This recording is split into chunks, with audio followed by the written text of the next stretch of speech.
जय Jinendra. Audio number 206 नवपद ओली का आज तीसरा दिन होगा और कई लोग प्राय वर्ष में 2 बार ओली करते हैं। कई लोगों ने, कई महानुभावों ने, कई हलुकर्मी जीवों ने इस बार शुरू की।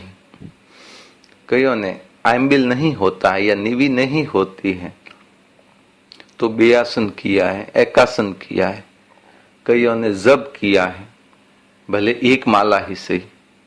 उन सब हलुकर्मी जीवों के लिए, निकटवर्ती तीसरे भव में ही मोक्ष श्री के वरण की अभिलाषा रखने वालों के लिए शुद्ध अंतःकरण से उनके तप की अनुमोदना, उनके जप की अनुमोदना।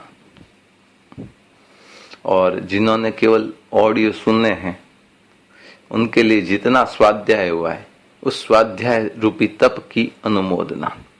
बंधुओं, सुनने से कभी मोक्ष श्री का वर्ण नहीं होता। हमने तीर्थंकरों की देशना भी शायद संख्यात असंख्यात या अनंत बार सुनी होगी, मगर आत्मोत्थान नहीं हुआ क्योंकि हमने अपना जीवन नहीं बदला, उसके अनुरूप हमारा पथ प्रशस्त नहीं कर पाए, केवल सुनते रह गए। इसीलिए बंधुओं, इस समय सुनने की अपेक्षा नहीं है, कुछ करने की अपेक्षा है, उसके अनुरूप जीवन बदलने की अपेक्षा है। तो अब तो जागो।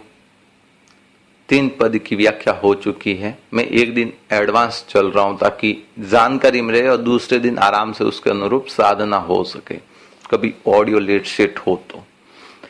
चौथा पद, चौथा दिन नवपद ओली का उपाध्याय की आराधना।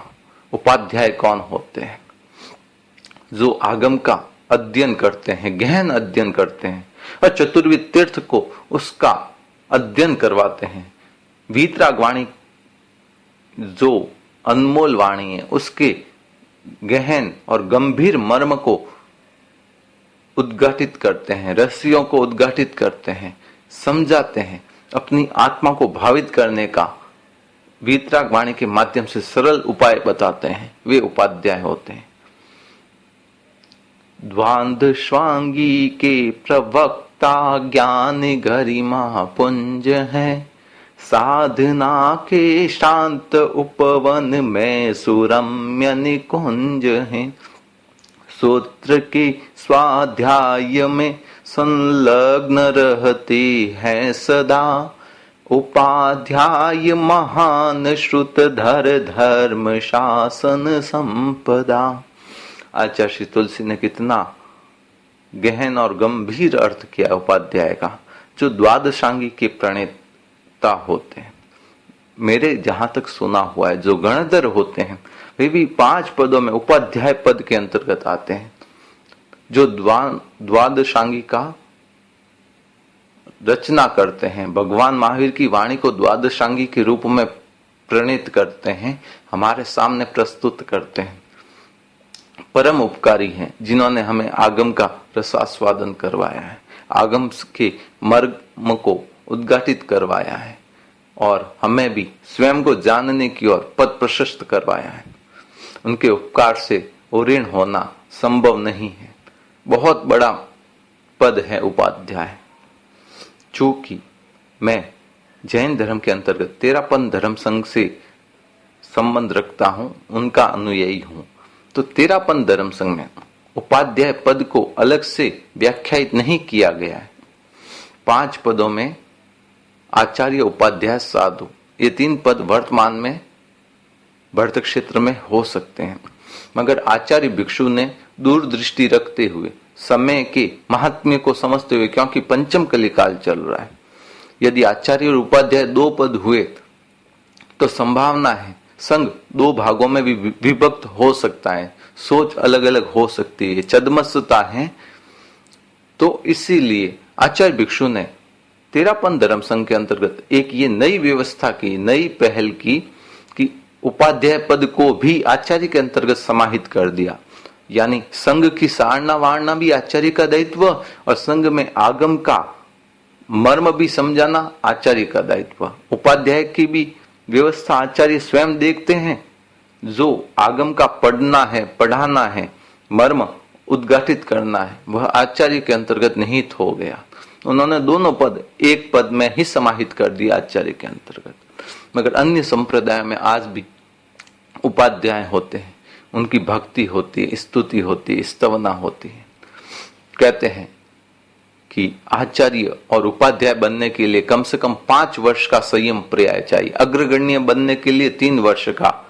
जो कह मेरे सुना हुआ है, जो आचार्य और निश्चित सूत्र का मर्मज्ञ होता है उसे आचार्य बना सकते हैं या उपाध्याय बना सकते हैं। अर्थात कम से कम 14 वर्ष की अवस्था वाला बाल मुनि आचार्य पद या उपाध्याय पद को सुशोभित हो सकता है। कम से कम 5 वर्ष का संयम पर्याय चाहिए, वह आचार्य उपाध्याय बन सकता है। उत्कृष्ट द्वादशांगिक के प्रवक्ता होते हैं, 12 अंग आदि के मर्मज्ञ होते हैं, तो उनका कार्य उपाध्याय का यही होता है सबसे बड़ा, कि वीतराग वाणी का प्रचार प्रसार उत्कृष्ट कोटि से हो, सरलतम तरीके से हो, हर व्यक्ति विशेष को समझ में आए, उसका जीवन बदल जाए, उस तरीके से हो। तो इसीलिए उपाध्याय का महत्व भी कम नहीं है, महात्म्य कम नहीं है। बंधुओं, चौथे दिन अर्थात आज तीसरा दिन और कल उपाध्याय की आराधना होती है, उनकी स्तुति स्तवना होती है, उनके गुणों की व्याख्या होती है, उनके गुणों का अभिवादन होता है, उनके गुणों का स्मरण होता है, उनके गुणों को आत्मसात करने का प्रयास होता है। इसीलिए उपाध्याय को उनका भी जप होता है। ओम ह्रीं नमो वज्जायाणम, इसकी 20 माला। चूंकि उपाध्याय हम आनंद केंद्र पर चमकीले हरे कलर का ध्यान करते, हरे रंग का ध्यान करते हैं, ग्रीन कलर, तो इसी दिन चौथे दिन आइंबिल के अंतर्गत एक धान पर जो आइंबिल करते हैं वह हरे रंग यानी मूंग से संबंधित जितनी वस्तुएं होती है, मूंग की दाल है या मूंग उबले हुए मूंग का पानी है या मूंग से बने हुए जो जो चीजें होती है उनका भोग कर सकते हैं, उन्हें उपयोग में ले सकते हैं, आइंबिल कर सकते हैं। एक धान वाले, बहुधान वाले जो एक से अधिक धानों का प्रयोग कर रहे हैं तो वे अपनी श्रद्धा प्रमाण है। मगर बंधुओं, एक चीज ध्यान दे, मेरे भी होली चल रही है तो मैंने देखा है कि कई जगह लोग इतने उत्तेजित हो जाते हैं, सामान आ रहा होता है, वस्तुएं आ रही होती, कभी लेट सेट होती, पहले लेके आओ, मेरे को दो, ठंडा हो जाएगा, गर्म चाहिए। ये भी तो एक आसक्ति है। हम स्वाद विजय की साधना करने जा रहे हैं या ठंडा गर्म देखने जा रहे हैं? जो आया उसमें खुश, क्या ठंडा क्या गर्म। हम ठंडा गर्म देखने गए तो हो गई हमारी होली, हो गई हमारी साधना। स्वाद विजय के लिए जा रहे हैं, कषाय उत्तेजित करने के लिए नहीं जा रहे हैं।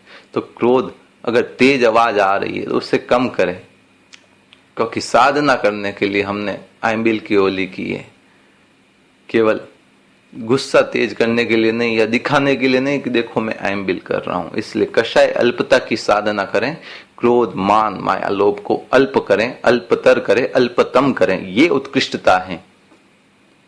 बाकी होली तो जीव ने अनंता बार कर ली होगी, शायद मोक्ष नहीं मिला, क्योंकि होली केवल बाह्य तप नहीं है, बाह्य तप के साथ साथ आभ्यंतर तप भी हो, आपके कषाय की भी अल्पता हो, क्रोध मान माया लोभ घटे, स्वाध्याय जप तप आदि का भी विकास हो, तो सार्थकता है। बाकी केवल लुक्का फीका खाने से मोक्ष मिल जाए, संभावना कम है। दोनों पद दोनों तरीके होते हैं बंधुओं। थोड़ा विवेक का परिचय दें, जो मैंने देखा वह आपके समक्ष रखा। हो सकता है किसी की वह आदत हो, तो अपना स्वभाव परिवर्तित करें, विभाव से स्वभाव की ओर आए। आपका साधर्मिक हूं, इतना कहने का तो मुझे भी हक है, इसीलिए निवेदन किया। चौथा पद ओम ह्रीं नमो वज्जायाणम 20 माला और मूंग के धान पर आइंबिल होता है। आपका साधर्मिक नरेश चोपड़ा, बालोतरा, सूरत।